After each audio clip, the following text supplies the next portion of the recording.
Well, hello everybody, and welcome back to Julie's Orchids. Today we've got a first-time bloomer for me, not a first-time bloomer, but a first-time bloomer for me, and it's a Zygopetalum, and boy, my house smells beautiful. So I thought today we'd have a look at this plant.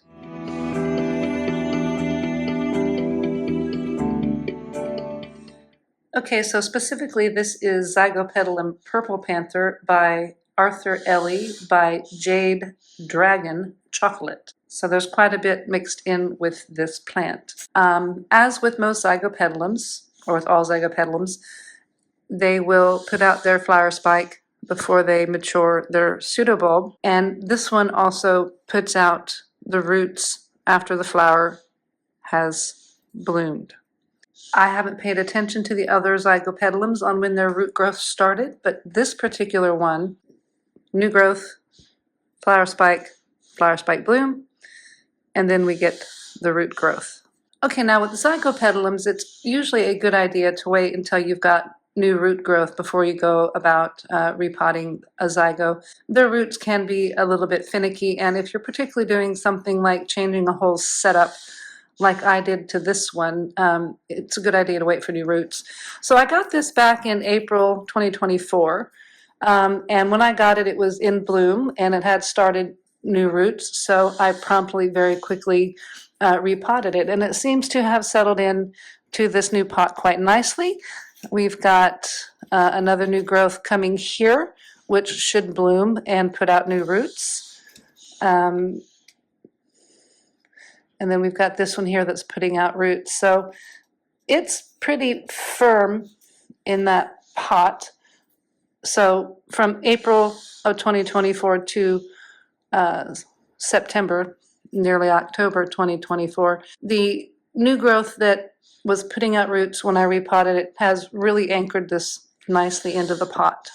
Now, I do find that Zygopetalums in my environment in Perth, Western Australia, growing indoors with ducted heating and air conditioning, I do run a humidifier, but I do find that in my climate, the Zygos do fine in an inorganic media setup. I have mine in Pumice, and they also do fine in the self-watering or the semi-hydro setup with the two little holes. So there's a water well here. Throughout the winter time, this one was getting watered every other weekend. And come summer, because we're coming into summer now, I imagine that this one will be watered, everything back to the every Saturday. Everything gets watered routine.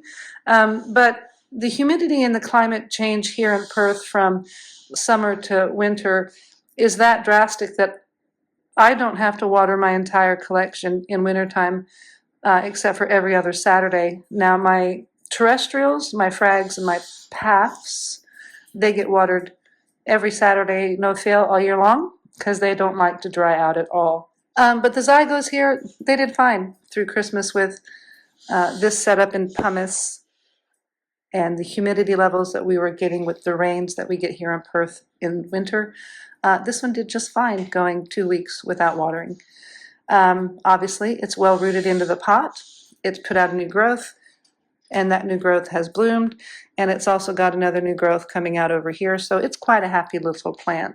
Now we'll sort of zoom on in here to these insanely beautiful flowers. I wish you guys could smell them.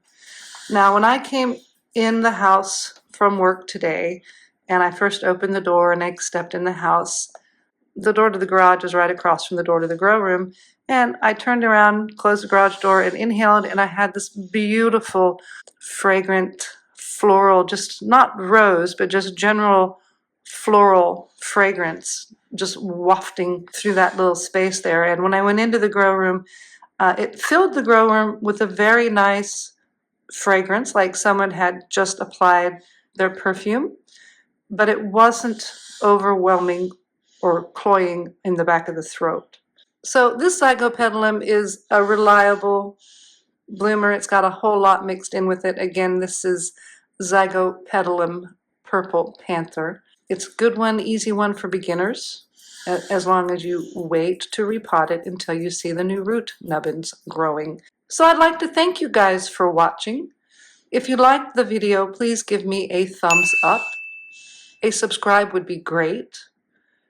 I have opened up membership available on the channel, and there is a one members only video on there. So if you'd like to help further support the orchids, I encourage you to become a member. Become a friend of Julie's Orchids, or Fojo, friend of Julie's Orchids. There you have it. Thank you so much for watching. Everyone have a lovely day.